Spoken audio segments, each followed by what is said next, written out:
Alteration. Anybody that knows me knows I can usually be found with a tape measure around my neck and some pins at the ready.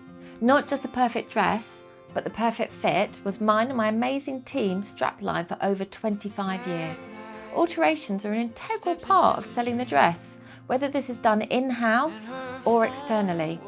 Understanding the process, what's possible, what's not possible, not over-promising the alterations person and meeting the expectations of the bride and how it's going to fit, to make sure that she's still looking forward to that part of her journey. It's a very, very skilled service and a chance for an independent to shine. My alteration workshop, whether you've got an in-house alterations room or somebody you recommend, takes a really deep dive into how to address those 4 big alteration headaches. Profit.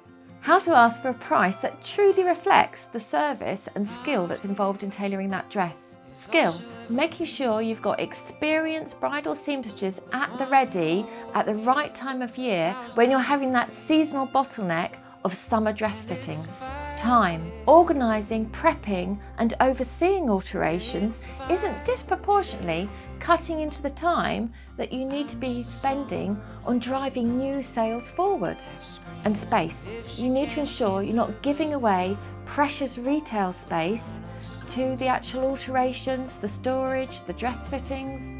Don't wait until you've hit boiling point. The sooner you put in my tried and tested systems that really do alleviate those little pressure points, and actually once you've implemented them, they eliminate those 4 bridal headaches.